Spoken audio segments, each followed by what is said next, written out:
संकल्प एकेडमी के इस वीडियो लेक्चर में हम पढ़ेंगे एनसीईआरटी विज्ञान का कक्षा 7वीं का अध्याय 4 ऊष्मा। ऊष्मा देखो, ऊष्मा क्या होती है? हीट। ठीक है भाई, हीट। ऊष्मा का किससे रिलेशन है भाई? हीट। इस चैप्टर में हम आगे हीट के बारे में बहुत अच्छा जान जाएंगे भाई। जैसे कि मान लो कि समझाने के लिए शुरुआत में ही दिया गया है, हम जो है शीतकाल में ऊनी वस्त्र पहनते हैं। ऊनी वस्त्र पहनते हैं भाई शीतकाल में, क्यों? ताकि हमारा शरीर सर्दी से बचा रहे। ठीक है भाई, शीतकाल के अंदर, गर्मी के अंदर हम ऊनी वस्त्र पहनते हैं। ऊनी वस्त्र होते हैं भाई गर्म। ठीक है, अपने अंदर हवा को रोक लेते हैं। फिर उससे क्या होती है भाई? ऊष्मा शरीर के अंदर रह जाती है, बाहर नहीं आती है। ठीक है, उससे हमें गर्मी महसूस होती है। ठीक है, और गर्म मौसम में ठीक इसका विपरीत करते हैं भाई। गर्म मौसम में हम क्या करते हैं? हल्के रंग वाले सूती वस्त्र पहनते हैं भाई, जिसके अंदर से क्या हो सके भाई? हवा आर पार हो सके, हमें ठंडक महसूस रहे। ठीक है, ठीक है। ऊष्मा का ये कार्य होता है भाई। देखो, सर्दियों में हमें ऊष्मा की आवश्यकता पड़ती है भाई, ताकि जो ठंड है हम ठंड से बचा रहे, और गर्मी के अंदर हमें शीतलता महसूस होती रहे, तो हमें ठंड की शीतलता का अनुभव होता रहे। उस प्रकार के हम वस्त्र पहनते हैं। ठीक है भाई। गर्म तथा ठंडा। अब देखो, गर्म और ठंडा ये कैसे पता चलेगा हमें कि क्या गर्म है और क्या ठंडा है? देखो, गर्म और ठंडा है, इसका अनुभव हमें कैसे पता चलेगा? किसी चीज़ को टच करके। आपको परामर्श दिया जाता है कि बहुत गर्म, अधिक गर्म वस्तु को न छुए। मोमबत्ती की ज्वाला अथवा स्टोव छूते समय सतर्क रहें।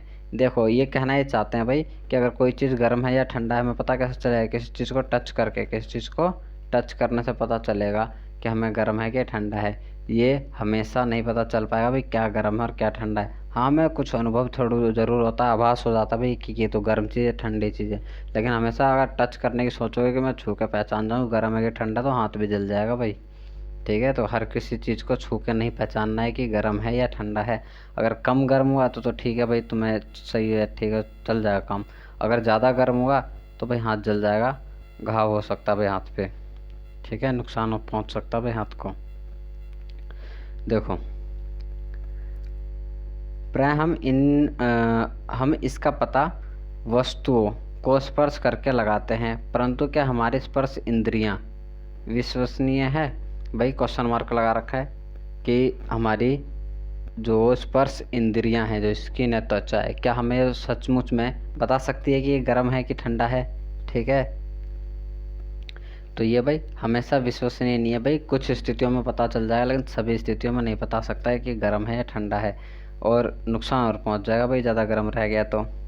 ठीक है, तो हर स्थिति में टच करके नहीं बताना है कि ये गर्म है या ठंडा है, कि चलो भाई छू लेते हैं और पता चल जाएगा गर्म है ठंडा है। बहुत सारी चीज़ें खतरनाक होती है जिन्हें छूना भी नहीं होता हाथ से भाई। ठीक है, खास करके साइंस लैब में। ये एक्टिविटी 4 के अंदर कहा गया भाई, ए जो है इसके अंदर ए, बी और सी, ये 3 पात्र लेना है भाई। ठीक है, ए के अंदर ले लिया भाई आपने अब ठंडा पानी, इसमें ठंडा पानी लेना है। ठीक है, इसके अंदर लेना है ठंडा पानी, ठंडा। इसमें लेना भाई गर्म। ठीक है, और इसके अंदर लेना है दोनों को प्लस कर देना भाई, दोनों डाल देना है। ठीक है, अब क्या करना है भाई? इनमें हाथ डाल के पता करना है। अगर ए में और बी में हाथ डालोगे, ए में और बी में, तो तुम्हें महसूस हो जाएगा ए ठंडा है और बी गर्म है। अगर बी में हाथ डालोगे और सी में हाथ डालोगे तो तुम्हें ये ठंडा लगेगा और बी जो है वो गर्म लगेगा। अगर तुमने हाथ डाल दिया भाई ए में और सी में, तो सी गर्म हो जाएगा और ए ठंडा हो जाएगा। जबकि अभी क्या था भाई? सी ठंडा महसूस हो रहा था। तो इसीलिए भाई जो हमारी स्पर्श इंद्रियां होती हैं, ये हमेशा ही सही नहीं बता पाती भाई कहाँ क्या है। तो हमें पता कैसे चलेगा किस चीज़ का कि कौन सा गर्म है या कौन सा ठंडा है? तो हमें पता चलेगा भाई उसके तापमान से।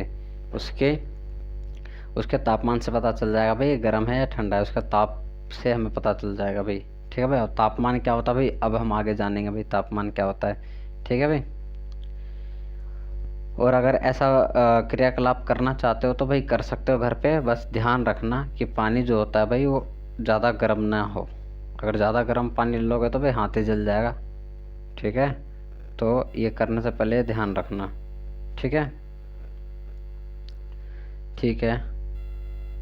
इस पर विश्वास नहीं किया जा सकता। ठीक है भाई, किसी वस्तु की उष्णता गर्मी की विश्वसनीयता माप उसके ताप से की जाती है। हाँ ठीक है भाई, यही बता रहा था मैं अभी। ठीक है, कि अगर किसी चीज़ को कितनी गर्म है कितनी ठंडी है वो हमें तापमान से पता चलेगी। सिर्फ हम छू लेंगे कहीं हाँ भाई तो गर्म है ठंडा है, वो उतना सक्सेसफुल नहीं होगा भाई। अगर ज़्यादा गर्म होगा फिर हाथ ही जल जाएगा, फिर क्या बताने लायक करोगे भाई गर्म है कि ठंडा। ठीक है, तो उसके तापमान से पता चल जाता है कि वो वस्तु कितनी गर्म है या फिर कितनी ठंडी है, टेम्परेचर से। तापमापी एक मीटर होता है भाई, एक थर्मामीटर होता है, उसके अंदर नापा जाता है भाई कोई वस्तु कोई पदार्थ कितनी गर्म है या किसी के बॉडी का कितना टेम्परेचर है, वो ताप मापा जाता है भाई, टेम्परेचर मेज़र किया जाता है भाई थर्मामीटर में। तापमापन मतलब कि टेम्परेचर को मापना। अब टेम्परेचर को कैसे नापा जाता है, देखो टेम्परेचर नापा जाता है डॉक्टरी थर्मामीटर का बस एक ही यूज़ होता है भाई, जो कि बॉडी का टेम्परेचर मेज़र किया जाता है, तो शरीर का तापमान नापा जाता है। अगर सोचोगे कि दूसरा कोई और चीज़ का तापमान नाप लें तो भाई ऐसा मत करना। ठीक है, नुकसान पहुंच सकता है। उसके अंदर मरकरी होती है और वो कांच का होता है थर्मामीटर, वो टूट जाएगा और मरकरी बाहर निकल जाएगी, फिर उसको साफ़ करना मुश्किल होता है भाई, मरकरी फैल जाएगी ज़मीन के ऊपर। और एक जहरीला पदार्थ भी होता है मरकरी। ये देखो भाई, ये समझ लो, ये थर्मामीटर होता है डॉक्टर थर्मामीटर।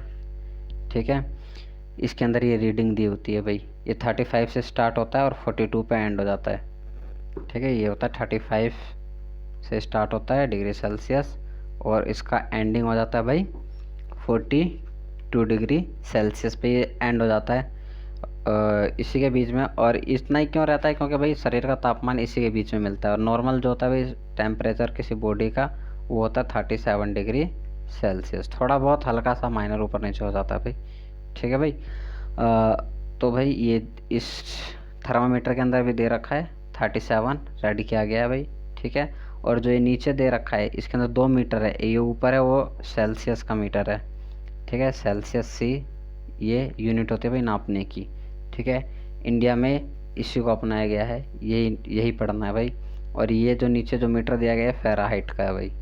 ठीक है, इसके अंदर दिया जाता है भाई फ़ारेनहाइट जो है भाई 94 से लेकर के ये दे रखा है भाई 108 तक, 108 तक। ठीक है, सामान्य तापमान होता है भाई 37। ठीक है, ये सामान्य बॉडी का टेम्परेचर होता है इतना। ठीक है, और ये भाई पारा, इसी को मरकरी बोलते हैं, यही पारा है भाई, इसके अंदर मौजूद रहता है पारा। इसी को बताया जाता है भाई पारा कितना ऊपर चढ़ रहा है, ये पारा होता है। और इससे पता चलता है भाई कितना है कितना ऊपर तक टेम्परेचर जा रहा है, राइज कर रहा है। ठीक है, और इसका यूज़ सिर्फ बॉडी का तापमान नापने के लिए ही करना चाहिए, दूसरी चीज़ों का तापमान नहीं नापना चाहिए, टूट जाएगा भाई ये। और ये जो आगे की निप होती है भाई, ये बल्ब, इसे बल्ब बोला जाता है भाई। ठीक है भाई, और जब भी इसका तापमान नापा जाता है तो इसको जीभ के नीचे पूर्ण रूप से दब जाना चाहिए भाई पूरा का पूरा। ठीक है, सेल्सियस स्केल के जिसे डिग्री सेल्सियस द्वारा दर्शाया जाता है। ठीक है, 35 से 42 होता है। ठीक है, भी बता दिया। थर्मामीटर से तापमान मापना। अब देखो भाई, थर्मामीटर से तापमान मापना ऐसा नहीं होता कि भाई हर कोई बिना प्रशिक्षण के नाप लोगे। थर्मामीटर से नापने का कुछ छोटे से प्रिकॉशंस होते हैं, वो प्रिकॉशन याद रखना पड़ेगा, वो रखना पड़ेगा भाई तुम्हें साथ में, तभी इसमें मेजर कर पाओगे तापमान। देखो भाई, इसके लिए क्या करना होता है भाई, तापमान इसको मापने के लिए सबसे पहले तो इसके अंदर जो पारा होता है, पारा मरकरी जो होती है भाई इसके अंदर, उसको 35 से नीचे लाना पड़ता है। ये लाने के लिए क्या करना होता है भाई, हाथ में पकड़ना होता है, जैसे पेन पकड़ते हैं वैसे मजबूत पकड़ होनी चाहिए भाई, और उसको झटके देने पड़ते हैं। फिर उसके बाद क्या होता है, उसका पारा क्या होता है 35 डिग्री सेल्सियस, ये ज़रूर लगाना भाई, इससे डाउन हो जाना चाहिए। फिर उसके बाद वो बॉडी जिस भी बॉडी का टेम्परेचर मेज़र करना है, तापमान मापना है भाई, उसके जीभ के नीचे दबाना चाहिए, प्रॉपर रूप से उसका बल्ब दब जाना चाहिए। फिर 1 मिनट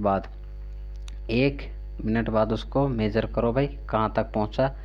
और उसको देखने के लिए भाई सही तरीका है जो इसके अंदर दिखाया गया है, इस तरीके से अपने आंखों के सामने रखो ऐसे, ठीक है भाई, हॉरिजॉन्टल,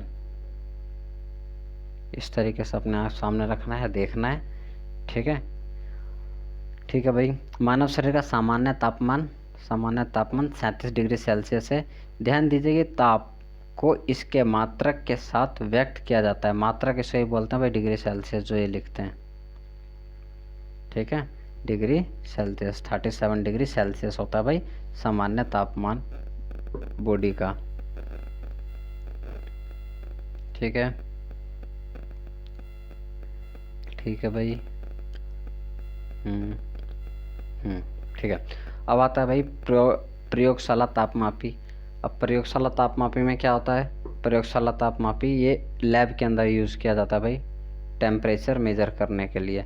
अब डॉक्टरी थर्मामीटर, इस थर्मामीटर में कुछ अंतर होते हैं भाई, ठीक है। वो सिर्फ बॉडी के लिए था भाई, किसी व्यक्ति के शरीर का तापमान नापने के लिए था।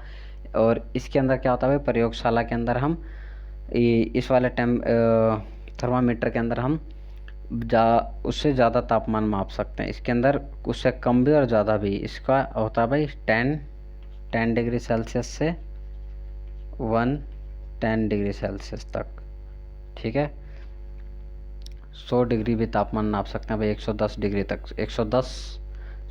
10 डिग्री सेल्सियस से लेकर के 110 डिग्री सेल्सियस तक तापमान मापा जा सकता है इस टेम्परेचर में, इसमें भाई, ठीक है। इसमें हम पानी का तापमान नाप सकते हैं भाई, गर्म पानी का, ठीक है। जबकि डॉक्टर वाले में नहीं नाप सकते भाई, क्योंकि पानी गर्म होता है, 100 डिग्री तापमान पर भाप बनना शुरू होता है। सामान्य रूप से ही माना जाता है भाई 100 डिग्री तापमान पहुंचने पर भाप बनना शुरू हो जाता है, पानी वाष्पीकृत हो जाता है। लेकिन उसके अंदर 100 डिग्री तापमान था ही नहीं भाई, 42 था बस, तो तुरंत टूट जाएगा भाई, मरकरी पीछे से टूट के बाहर निकल जाएगा, पारा बाहर चला जाएगा, ऐसा मत करना, ठीक है। अब देखो भाई इसके अंदर क्या सावधानी रखनी चाहिए इसको नापने के लिए। इसको तो एक तो भाई सीधा रखना चाहिए, वर्टिकल बिल्कुल, ठीक है। और जो इसकी ये निब है, ये बल्ब है, जो ये पूर्ण रूप से जिस भी पदार्थ का तापमान मापा जा रहा है उसके अंदर डूबा हो। ऐसा ना हो कि ये किसी पात्र मतलब बर्तन के पैंदे से टच हो भाई, इससे टच हो, ना नीचे टच होना चाहिए ना साइड में कहीं टच होना चाहिए, सिर्फ उसके अंदर डूबा होना चाहिए, और पूरा का पूरा बल्ब, ठीक है। तभी सही टेम्परेचर मेज़र होगा, नहीं तो फिर उसकी बॉडी का उसके जो मेटल है उसका टेम्परेचर ये कंज्यूम कर जाएगा भाई, उसका तापमान बता देगा, ठीक है।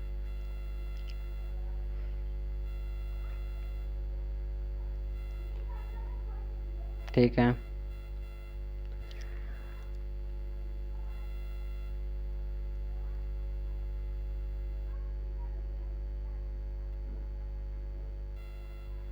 ये देखो एक टेम्परेचर, एक ये भी होता है थर्मामीटर।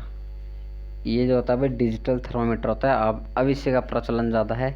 इसमें एक तो देखना भी आसान है भाई, ठीक है। इसके अंदर सामान्य रूप से दिख जाता है भाई कितना है, जैसे कि इसके अंदर इसके अंदर देखा जा रहा है भाई 37 डिग्री सेल्सियस दिखा रहा है अभी इसके अंदर। ये सामान्य तापमान होता है एक बॉडी का। डिजिटल थर्मामीटर कहा जाता है भाई इसे, अंकीय तापमापी।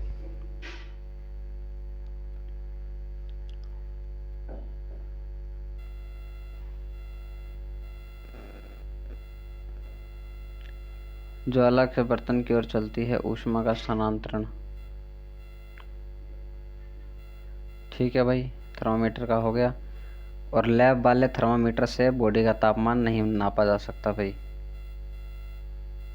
ठीक है। लैब वाले से बॉडी का नहीं नापा जाता, क्योंकि उसके अंदर जैसे ही पदार्थ के अंदर से बाहर निकालोगे थर्मामीटर, तो उसका पारा नीचे गिरना शुरू हो जाता है। जबकि हमें बॉडी का तापमान देखने के लिए जो भी व्यक्ति है उसके शरीर से बाहर निकालना पड़ता है, अपने सामने देखना पड़ता है थर्मामीटर को, तभी देख सकते हैं। अगर हम लैब का थर्मामीटर लगाएंगे तो जैसे ही हम बॉडी से बाहर लेते हैं भाई, देखेंगे तो फिर उतने में पारा डाउन हो जाएगा भाई, तो मेजर नहीं कर पाएंगे। ठीक है। ऊष्मा का स्थानांतरण कैसे होता है भाई? एक स्थान से दूसरे स्थान जैसे पहुंचती है ऊष्मा। ठीक है भाई, कैसे पहुंचती है? कोई माध्यम होता है, जैसे कि ऊष्मा बर्तन से परिवेश की ओर स्थानांतरित होती है। ठीक है भाई, बर्तन मतलब कि अगर मान लो कोई गर्म गिलास रख दिया गया भाई, दूध से भरा हुआ गर्म गिलास रखा हुआ है। ठीक है। अब इसमें से क्या होगा भाई, जो हीट होगी, जो ऊष्मा होगी, वो ऊष्मा इसमें से बाहर निकलनी शुरू हो जाएगी। इसमें से जो भी ऊष्मा होगी वो बाहर निकलनी शुरू हो जाएगी। वो कहाँ चली जाएगी भाई? बाहर के परिवेश में निकल जाएगी भाई ऊष्मा, इसमें से बाहर चली जाएगी भाई ऊष्मा। ठीक है भाई, इसी को बोला जाता है ऊष्मा का स्थानांतरण। ठीक है। गर्म ऊष्मा गर्म वस्तु से ठंडी वस्तु की ओर प्रभावित होती है।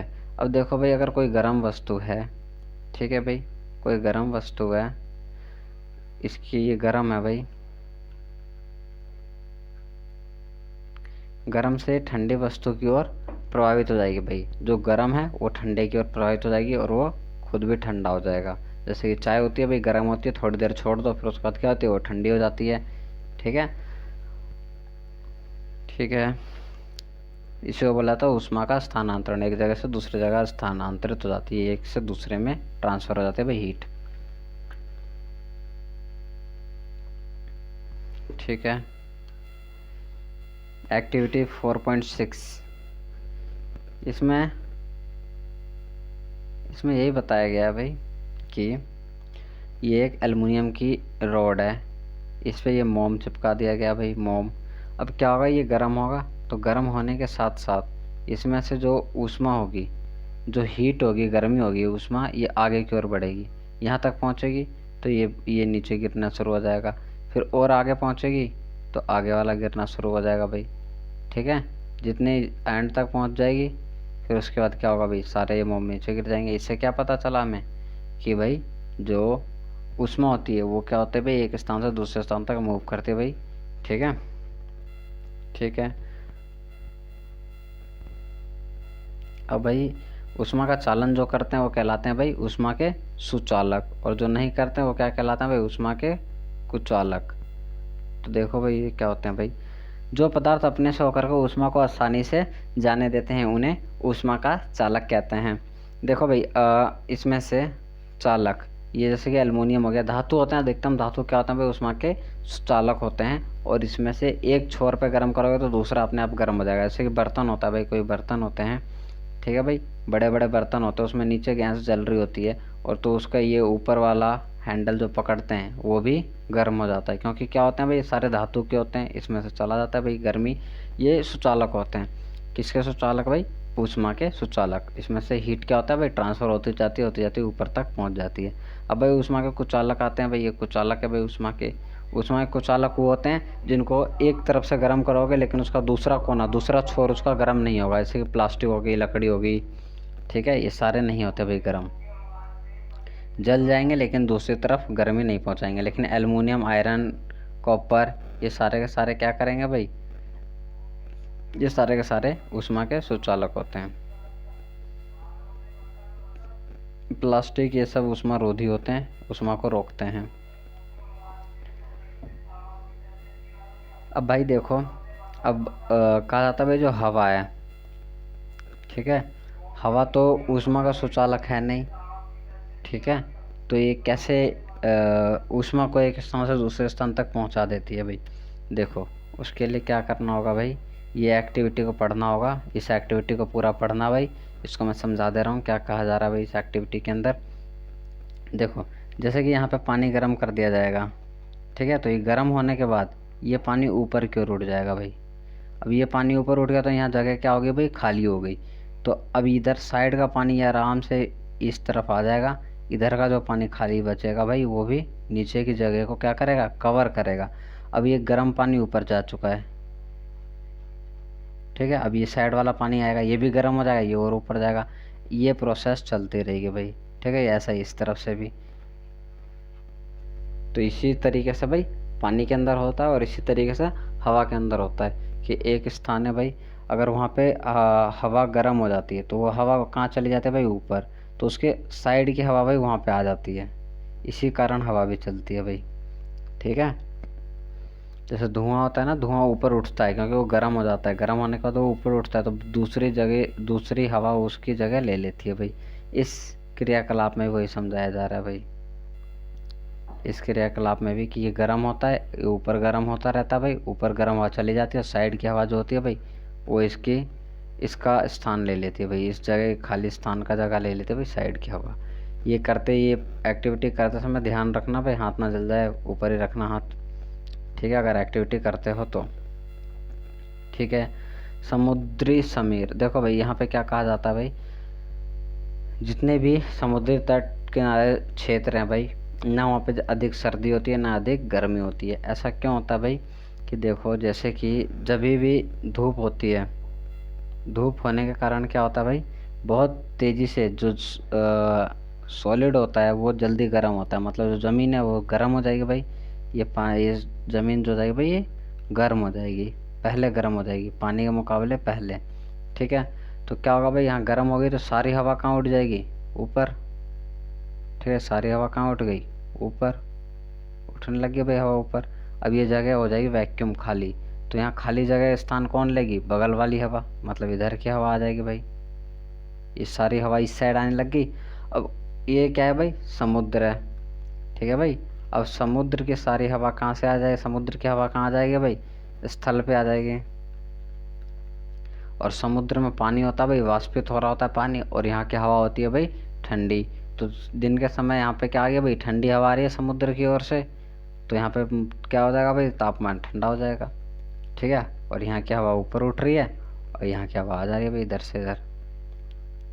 तो दिन के समय तो ये चलता है भाई। अब नाइट में क्या होता है भाई, अब देखो रात में क्या होता है भाई। अब रात में ऐसा होता है कि अब ये हो जाता है भाई ठंडा, मरुस्थल ठंडा हो जाता है भाई, रात के समय धूप नहीं होती। अब यहाँ से स्थल ठंडा हो जाता है और ये हो जाता है भाई गर्म। तो ये जो गर्म होता है ये हवा ऊपर की ओर उठेगी भाई, गर्म हवा। ठीक है भाई, समुद्र की गर्म हवा ऊपर की ओर उठेगी।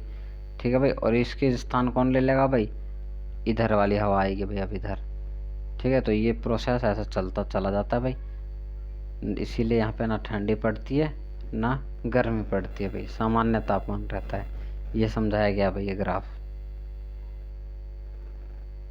ठीक है, ये समझाया गया भाई किस तरीके से ये दिन में है भाई और ये नाइट में है, रात के समय।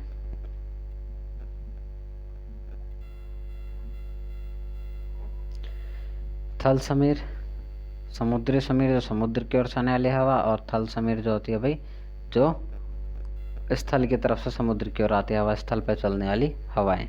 ठीक है, वो कहलाती है भाई स्थल समीर।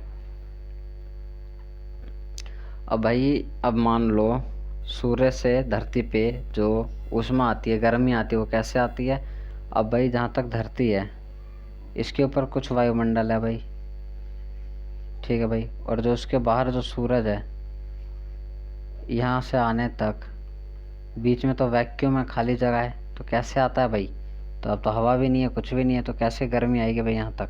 ये आता है भाई विकिरण के द्वारा। ठीक है, विकिरण के द्वारा यहाँ से गर्मी आती है भाई धरती तक। ठीक है, ये विकिरण प्रोसेस के द्वारा आती है भाई।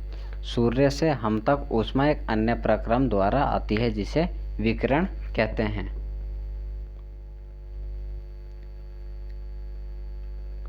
धरती पे आने वाली गर्मी कैसे आती है भाई, विकिरण के द्वारा।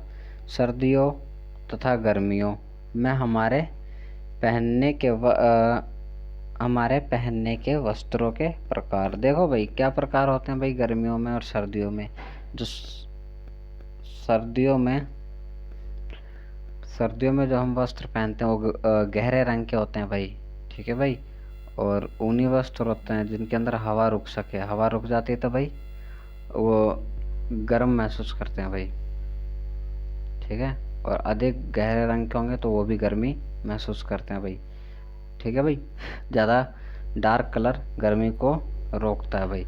जैसे कि इसके अंदर दिया गया, देखो ये दोनों बर्तन है भाई पानी भरे हुए, इसको रखोगे तो सबसे पहले गर्म होगा ये, क्योंकि इसका रंग क्या है भाई, गहरा रंग है, और ये हल्का रंग है, सफ़ेद रंग है, ये ब्लैक है, काला।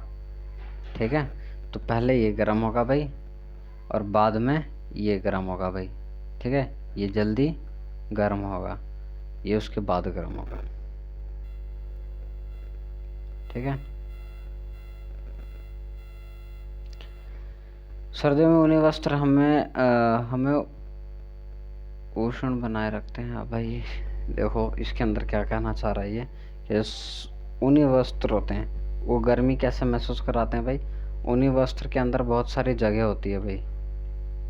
ठीक है भाई, ऊनी वस्त्र जो होते हैं वो मोटे होते हैं। ठीक है, और ऊन के होते हैं, उनके बीच में स्थान होता है, यहाँ पे क्या आ जाती है भाई, एयर, हवा भर जाती है भाई इनके अंदर।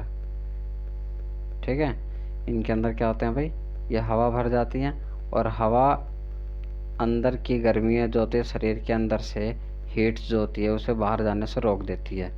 ठीक है, प्रकीर्णन रोक दिया जाता है भाई, तो उसके कारण क्या होता है भाई, हमको गर्मी महसूस होती है।